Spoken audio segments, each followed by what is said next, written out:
This lesson starts our coverage of computational complexity, specifically as applied to sorting algorithms here, which is chapter 7 in the text. And in the syllabus, there is a topics list. And up to this point in the class, we've been working our way through analysis of algorithms, various kinds of algorithm types. So now the focus shifts to computational complexity based on certain tasks. You probably on a day-to-day basis won't notice a lot of difference between what we've been doing, but the philosophy, the reason for doing what we're doing is changing. Let me try and explain. Analysis of algorithms, what we've been doing, given a task, maybe sorting, and a specific algorithm, say exchange sort, find the time complexity of this algorithm. So exchange sort turns out to have time complexity theta of n squared. Computational complexity, we have a specific task to do, sorting, and the goal here is to find a lower bound for every possible algorithm. So later in chapter 7, the author is going to show that any algorithm, sorting algorithm that works by comparing keys, has average time complexity omega of n log n. So remember, omega is a lower bound, and it's saying no matter what algorithm you write or try, if it works by comparing keys, it's not going to do any better in terms of complexity than n log n. So this expression is some statement about sorting itself and what needs to happen, not about a specific way of sorting that we coded. Okay, so let's look at the setup for these particular lessons, 7.1 through 7.3. We're going to look at 3 pretty basic sorting methods. And up until now, or I should say very recently in the class, we've been kind of looking at complicated algorithms at a high level. Now I'd like to look at some simple algorithms in more detail.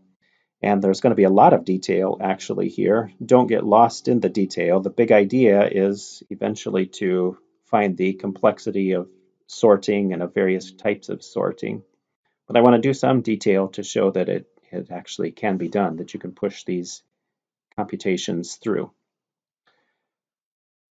So let's talk about some additional things we'll want to consider. First of all, these items to be sorted are records. So there's a unique key. If these are patient records in a hospital, there's a patient ID number, and we'll sort by that, but we have to carry the rest of the record structure along with the key. And so these records may have many fields, and so when we assign a value to a record, that may be many individual assignments, and that may then require a significant amount of computation time. So there's some benefit in keeping track of the number of times a record has to be assigned, and we'll do that. In addition, again, because the record structure may be large and have many fields, just storing a record may require a significant amount of memory space. And so some algorithms don't require much additional memory space other than it's already being used to store the data. Other algorithms are piggish, and they demand large extra amounts of memory to be allocated for the algorithm to run. So we'll keep track of space needs sometimes as well. And in particular, an algorithm that requires no more than constant extra space is said to be in place. So if the algorithm requires 3 extra records, for example, no matter how large the algorithm is, that's said to run in place, as opposed to an algorithm which may require, for an input of size n, perhaps it'll require a copy of itself, in which case the space need of the algorithm would be theta of n, and that's not in place. Regarding the keys themselves, we can just as well assume that they are the integers 1 through n in some permuted order. So we want to put the integers 1 through n occurring in some mixed up order in increasing order.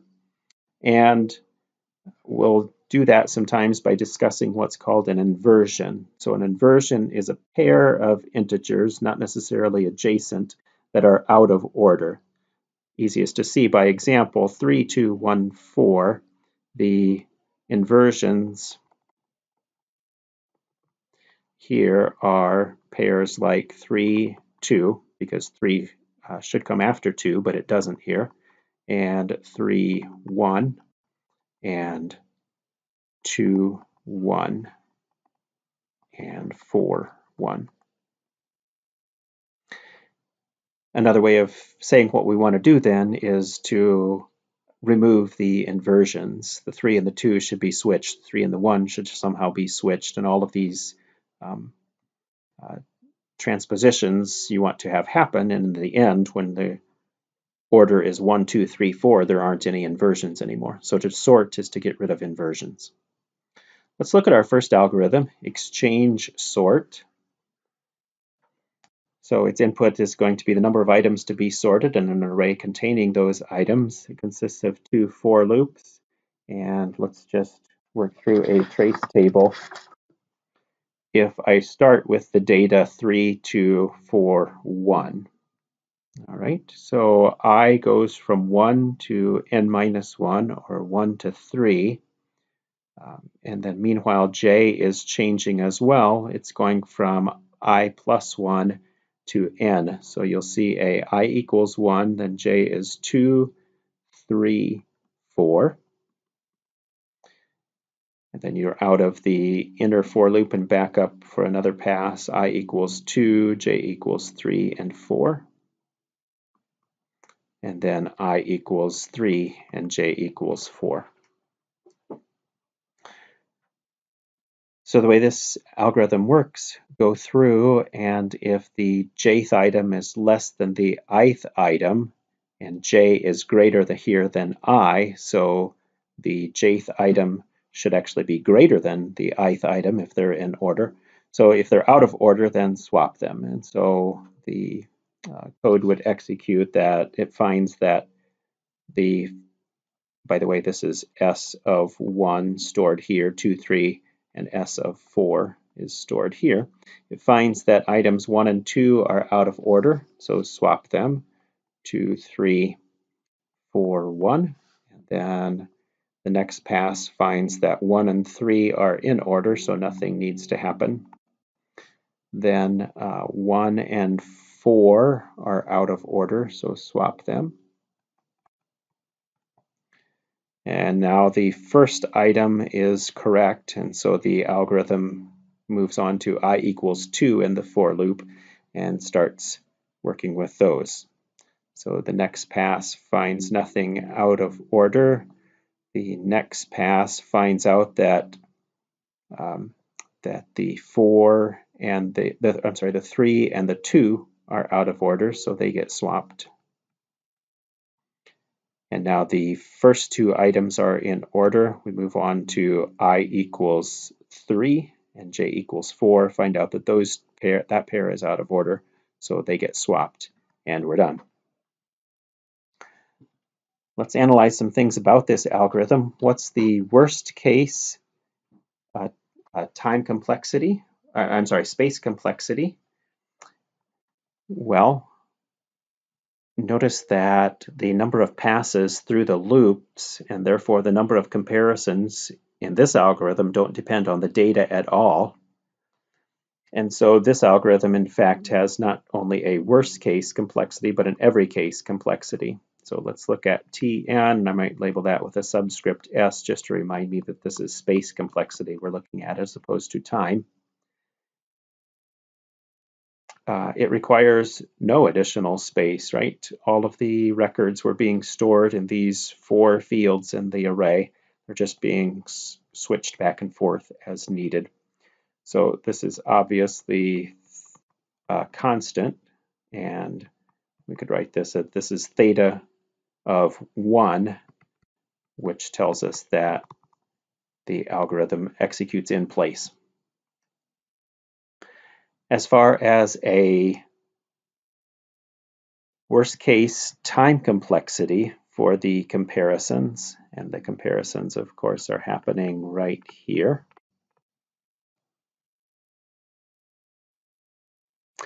It has an every case time complexity, so we'll do that, and that'll handle both the worst case and the average case.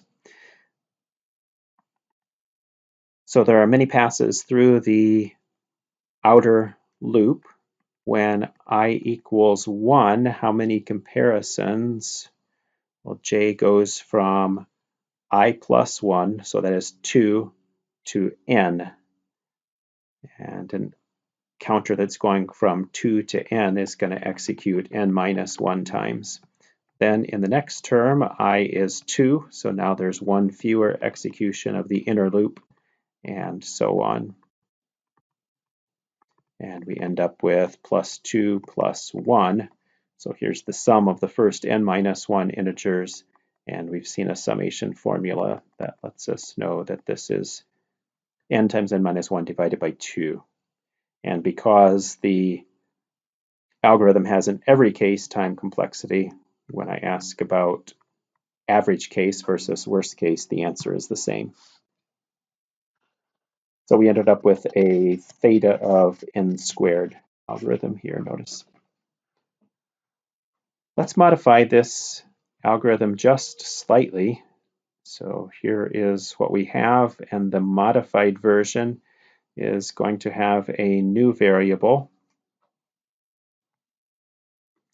called smallest, which will keep track of the key location, or the array location, of where the currently smallest item known is being stored. As far as loop execution, nothing is different about that. So again, we're going to see the case ij cases 1, 2, 1, 3, 1, 4, and then 2, 3, and 2, 4, and 3, 4. Let's add a column for smallest here, and the algorithm initially is going to set it to I, which is 1 in the first pass. And now we start running, and in the first pass we find out that so we're passing through the J loop here, and we do not find an item that is smaller than 1. Of course, there isn't one. So the first pass through the for loop in I is not going to do much changing.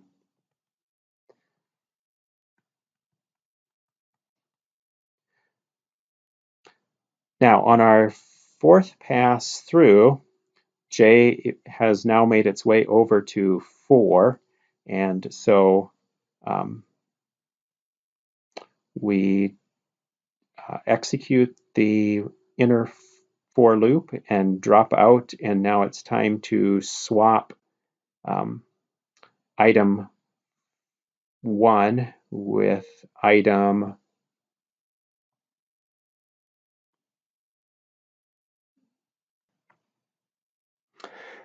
there is a typo right here. So the comparison between Sj and S of the smallest.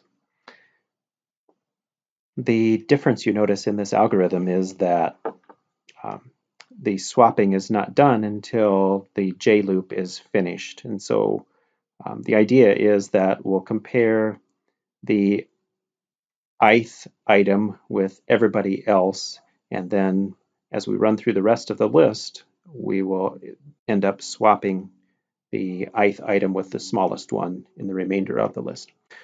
So let's add a smallest variable here. It'll start out being assigned equal to 1.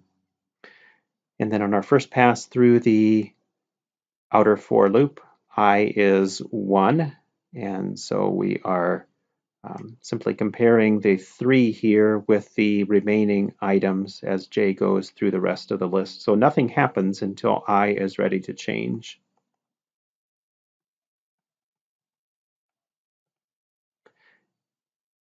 And by the time we've looked at finished looking at the all 4 elements, we've discovered that the smallest item in the last 3 is the first item, and so items 1 and 4 will switch. So 1, 2, 4, and 3. Now I is 2, and smallest takes on the value 2, and we start comparing the item in position 2 with the remaining list and swap with the smallest one to the right of that. So nothing happens, and nothing happens. And then at this pass through the loop, we discover that item 2 is okay with item 3, which was the smallest remaining item in the tail of the list here. Finally, I is 3, and it's a matter of comparing the third position with the remainder of the list, and we immediately find out that 3 and 4 need to be swapped.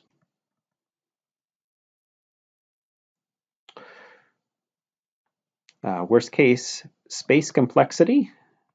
It's actually in every case space complexity, none extra needed. So another in-place algorithm.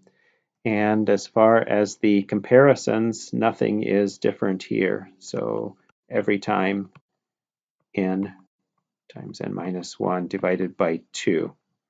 Regarding the number of record assignments, we didn't do this on the previous algorithm. It's a homework assignment, actually, homework problem. But what's happening here is that we will do a record assignment every time that there is a swap. In fact, if you think about your first programming course, to do a swap, you have to do 3 assignments. It's like, I want to switch these two, but what I have to do is create a temporary variable and do this triangle kind of thing. So temp is s of the smallest, then s of the smallest is s of I, and finally s of I equals temp. So it takes 3 record comparisons, or record assignments, I should say, to do this swap, and there are n minus 1 passes through the loop. And therefore the record assignments in every case, t of n equals 3 times n minus 1. For homework, you'll analyze the number of assignments for the exchange sort algorithm and find out that this one is better. So selection sort in that sense is an improvement of exchange sort. And then because these are every case complexities, the answers for the average case are the same as for the worst case. Third algorithm, insertion sort, works a little differently. So there's our 2 loops here, an outer for loop and an inner while loop, and the while loop has a comparison this time that will allow us to jump out of the loop if we discover that we're ready to do that.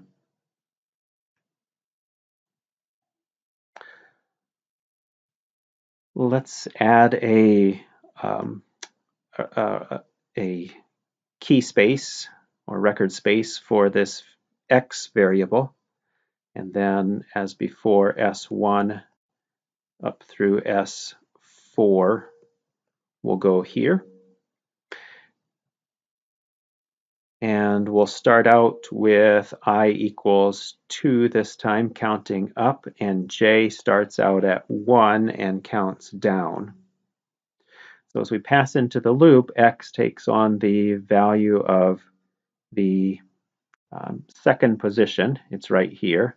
That's the value 2. And the way this algorithm actually is going to work is, say that the first part of the list has already been sorted, and now find the item, find the position in the sorted list that item X should be put into.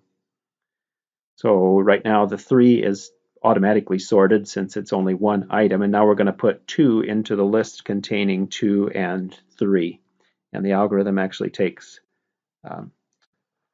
several steps sometimes to make that happen. In this case, the 2 and the 3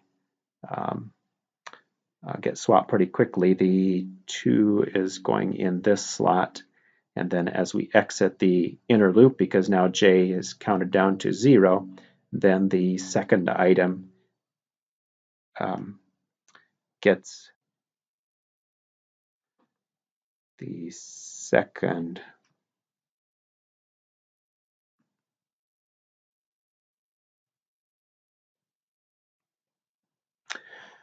So the third algorithm, called insertion sort, actually has an extra record space named x.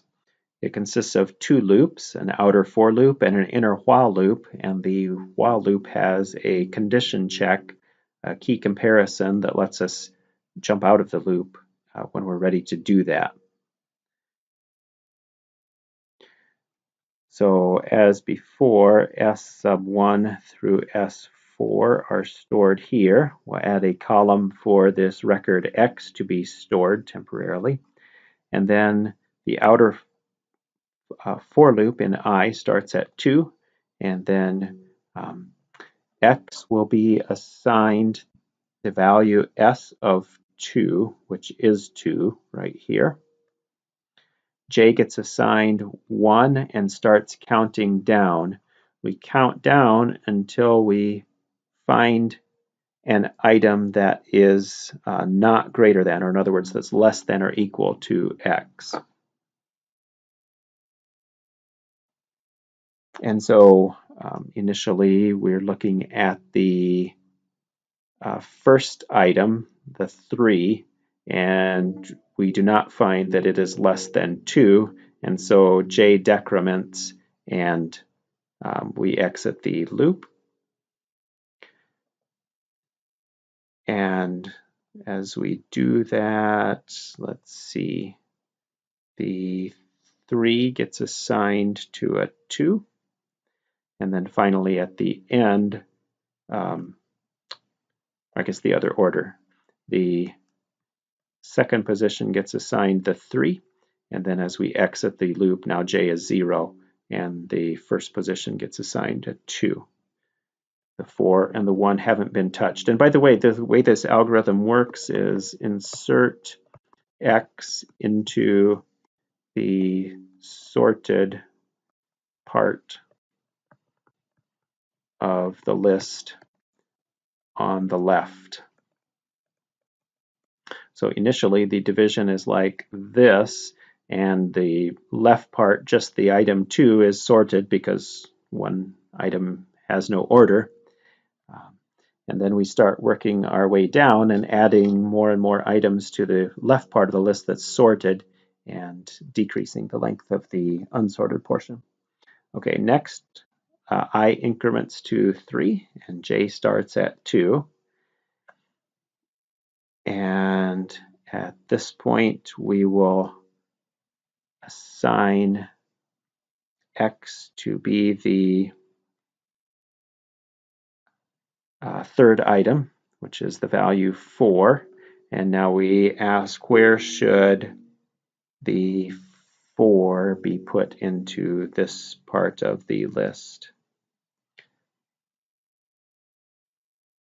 So what we find is that the 2 and the 3 stay, because 4 is after that, and so 4 is here. Then I becomes 4, and now I is going to stay 4 for the rest of the passes through, and J is going to decrement. On our next pass through the loop, the value X is S of 4, which is 1. And so in our next pass through the loop, nothing is changing. The 4 gets pushed over here, and eventually now the items are going to bubble, the 2 and 3 are going to bubble to the right to make room for the 1. So if you follow the code, you'd see it goes 1, 2, 3, 3, 4, and then 1, 2, 2, 3, 4. And then finally, as we drop out of the while loop, we see that the first position is now redundant and can take the value 1.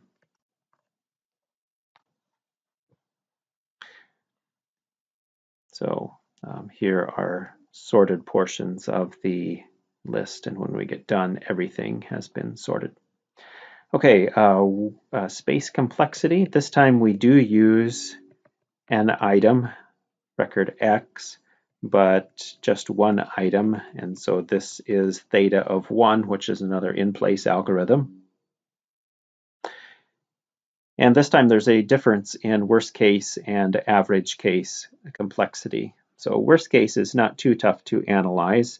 The worst case in terms of number of comparisons is when we have to do this comparison the maximum number of times. In other words, this doesn't let us out of the loop. We have to decrement j down until it gets to 0 to drop out of the loop. So I'll write that worst case is have to decrement j to 0 to exit the while loop.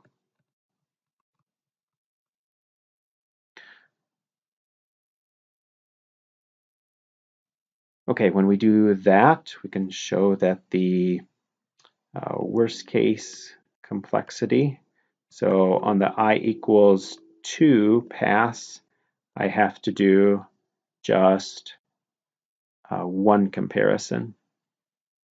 J is 1, I do the comparison, then j is 0, and it drops me out of the loop without having to do another comparison.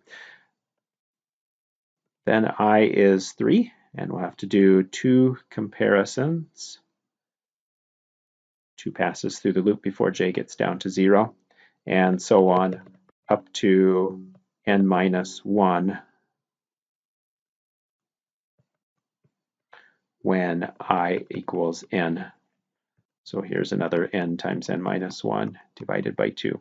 As far as number of record assignments, notice that there's this 1 here at the end. And so actually there's the number of record assignments is always 1 additional from what it was for comparisons. So W of n is 2 plus 3 plus 4, and so on up to plus n minus 1 plus n. Okay, this, if there were a 1 here, this would be the sum of the first n integers, which would add to n times n plus 1 divided by 2. There wasn't a 1, and so I subtracted off. The left-hand side, I can add and subtract 1. When I add 1, the entire sum goes to this, but then I subtract the 1, and here it is. And we see a theta of n squared operation here. Average complexity is more challenging. So this is in the text. If some of the details here you want more idea about, let's discard computing the number of record assignments. The number of comparisons is complicated enough. So what we'll do is assume that the items in the list are equally likely to be in any order, or that any permutation of the integers 1 through 4 like this is equally likely to happen. And now on for any value of x, or for any value of I, x is going to be inserted in one of the first I slots. So here x was inserted in the first slot. Here it was in one of the first 2, and so on. So for any I, x will be inserted in one of the slots. And it tries to do it in I, and then I minus 1, I minus 2, and so on down to, and 1 would be if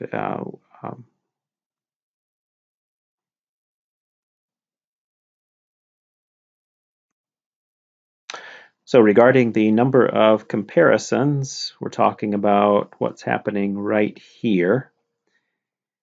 And for average case, we'll make the reasonable assumption that any ordering is equally likely to occur. So the numbers 1, 2, 3, 4 are occurring in more or less random order, and any permutation of those 4 is equally likely to be our starting position. Now, the way this algorithm works is on the ith pass through the loop, x is eventually going to get inserted into either position I or something smaller than that. If it's in position I, then no change was made. If it's in position smaller than that, then something was substituted. So for any I, x will be inserted in position I if nothing happens, or I minus 1 or I minus 2 down to perhaps in position 1. Now there are I such choices, and if they have equal probability, then each of those probabilities 1 over I. And then depending on what position x went into, the number of comparisons changes. So requiring the following numbers of comparisons.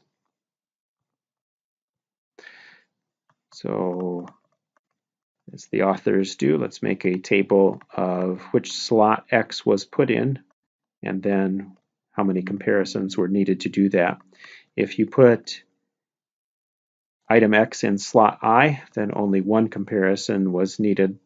The first comparison drops you out of the while loop. If you put it in slot I minus 2, then 2 comparisons were needed, and so on. I minus 1, I should say here. I minus 2 requires 3 comparisons out to, and if you put it in position 2, it requires I minus 1 of the same, following the same pattern.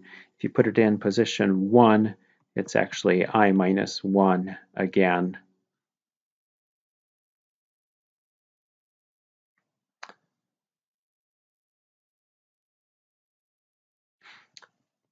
Yeah, okay.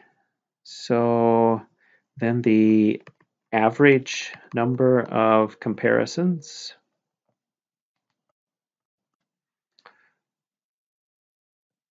on pass I is,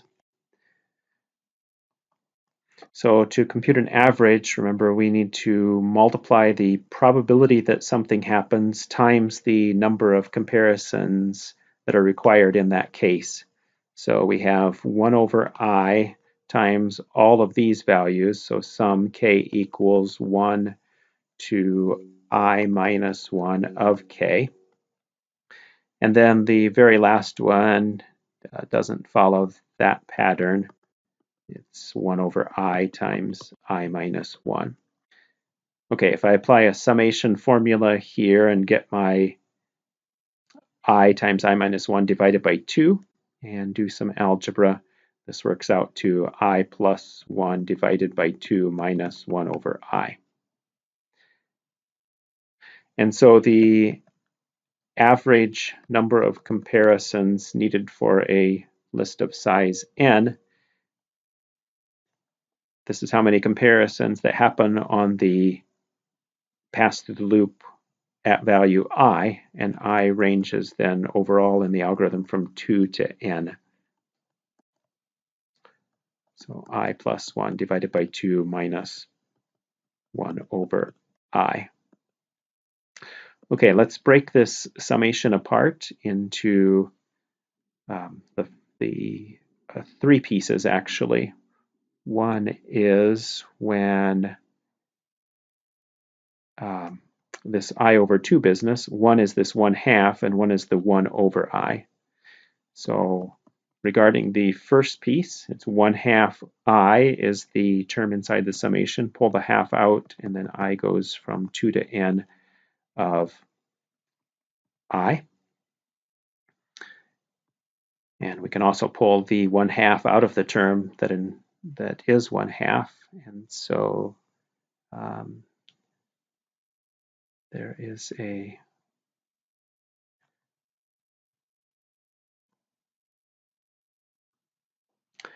so this is the number of comparisons required in the loop when the 4-variable I is as it is, and then I have to let I run from 2 to n. So complexity is summation I equals 2 to n of I plus 1 divided by 2 minus 1 over I. And this will be a function of n then.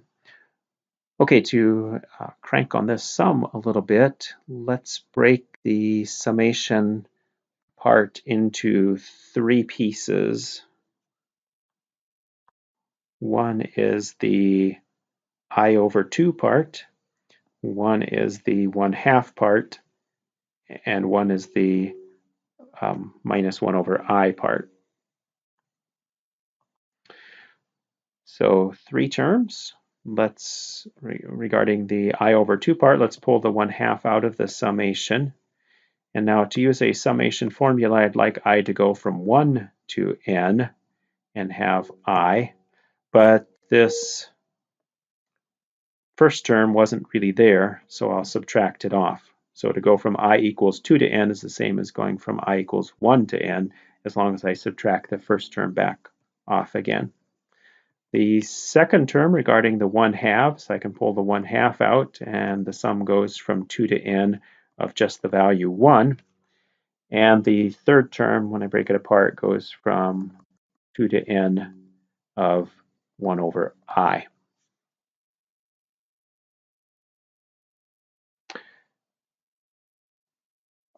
Okay, this is the interesting term right there. If we take a look at a helper graph for a moment, let's look at the function y equals 1 over x. And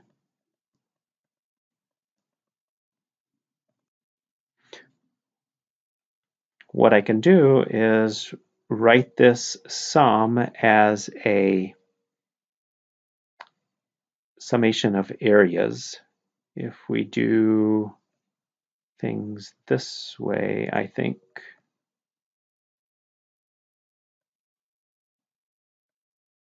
and so on out to position n, then there's a relationship between these terms and the area under this curve, y equals 1 over x. So in particular, this can be greater than or equal to, and here the summation of the 1 over i's is approximately equal to, fudging just a little bit, integral from 1 to n of 1 over x. So the terms here are the area of the rectangles, whereas when I turn it into a definite integral, I'm computing the area under the curve. And as long as n is pretty large, these two quantities are roughly equal. This turns out to be natural log of x. Fundamental theorem of calculus says evaluate at 1 and n. And I get log of n minus log of 1, which is just log of n. For the other things, here's a summation formula. So 1/2 times n times n plus 1 divided by 2. Then here's a minus 1/2 distributing through here. Here's a 1/2, and now I'm adding 1 together a bunch of times, and the number of times I'm adding together is n minus 2 plus 1, and then finally subtracting off something that basically has the value log n.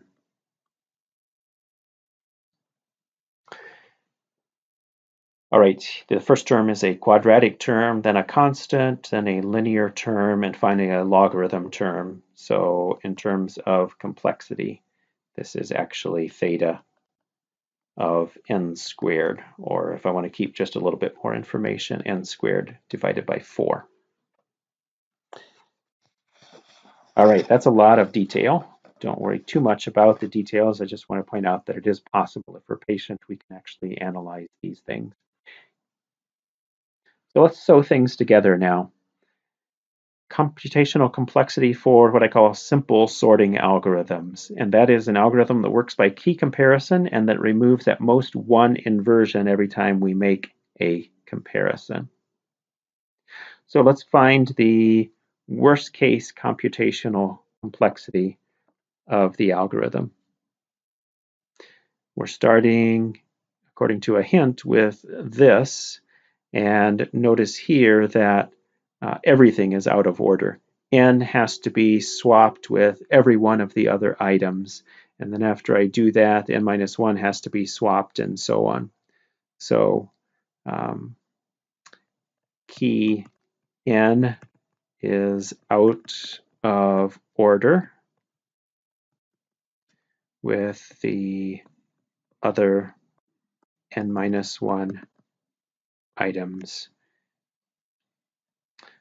This next key is out of order with n minus 2 items and so on. And the algorithm is removing one inversion, so we're really counting the number of inversions here that needs to happen. So how many inversions?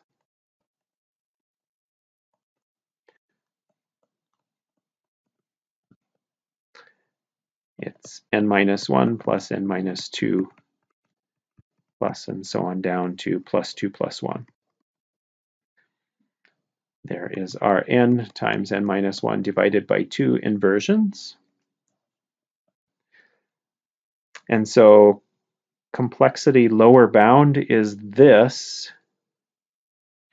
And that tells us something like this. For any such algorithm, W of n, its worst case time complexity is at least as bad as n times n minus 1 divided by 2, or order n squared.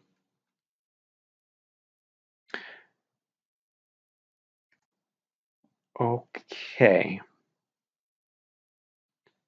In other words, no such algorithm can have a complexity smaller than this. How about average complexity? So what we want to do here is introduce a transpose. The transpose of 3, 2, 4, 1 is the items written in the reverse order. 1, 4, 2, 3. And now let's take a look at the inversions of the original permutation. And those would be, we already found these, 3, 2 is out of order, 3, 1 is out of order, 2, 1, and 4, 1. Inversions of the permutation, 1, 4, 2, 3.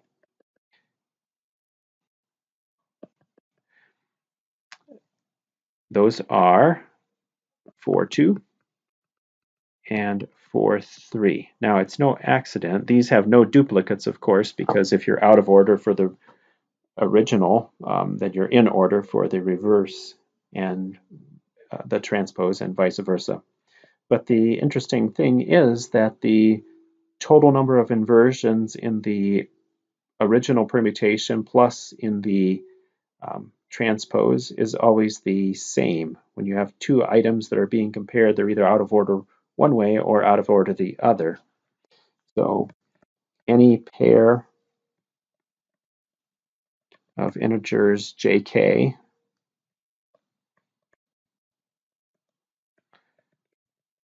with j greater than k is either an inversion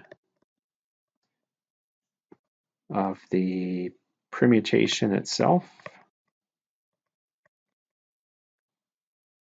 or its transpose. Anytime I pick a pair with the first element greater than the second, it's either going to be something in this list or something in this list, and not both. Furthermore,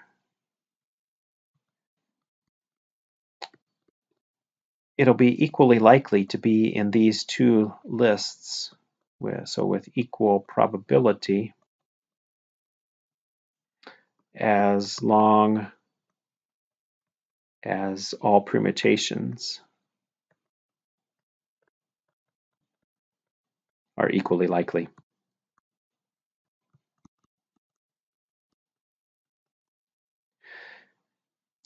That is, if one is just as likely to be in any of these four positions as any other position, then on the average, the number of permutations, inversions I should say here, is likely to be the same as here. So you have a 50-50 chance of a given inversion being in this list versus being in this list.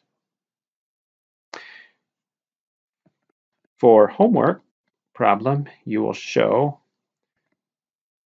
there are n times n minus 1 divided by 2 such pairs.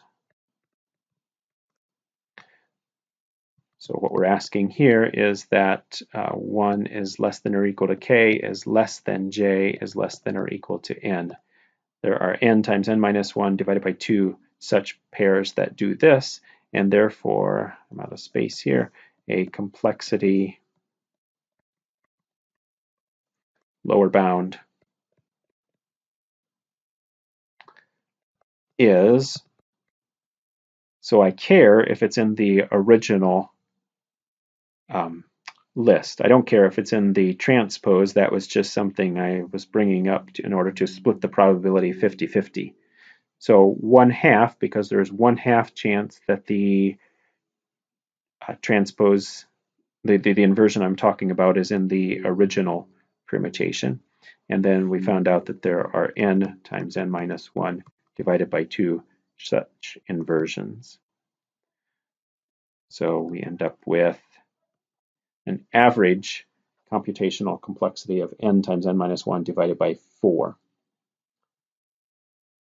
And so any such sorting algorithm would have an average time complexity omega of this.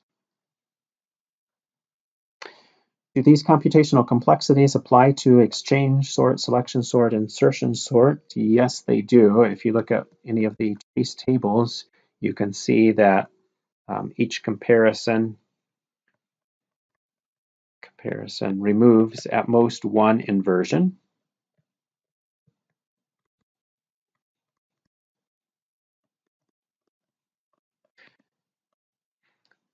Not all sorting algorithms are so restricted. Sometimes some sorting algorithms are able to move more than one inversion per comparison.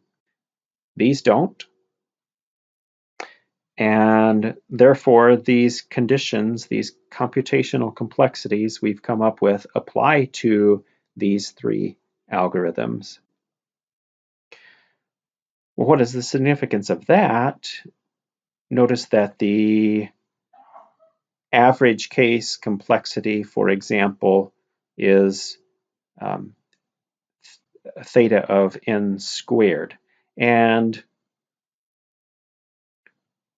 we were able to come up with algorithms that had complexity theta of n squared. So if the lower bound is n squared and we have an algorithm that has n squared complexity, we know we're basically doing as good as we can. It's no use looking for an algorithm with better complexity than n squared, and since we have that, we might as well quit, stop looking for anything better.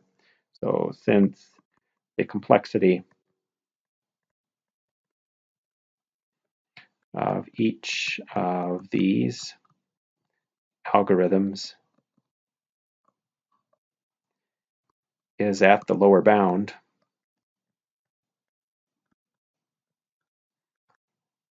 they are as efficient as possible.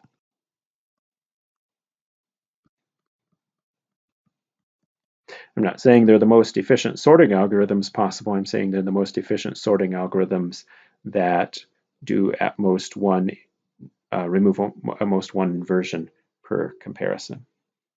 And we'll stop there.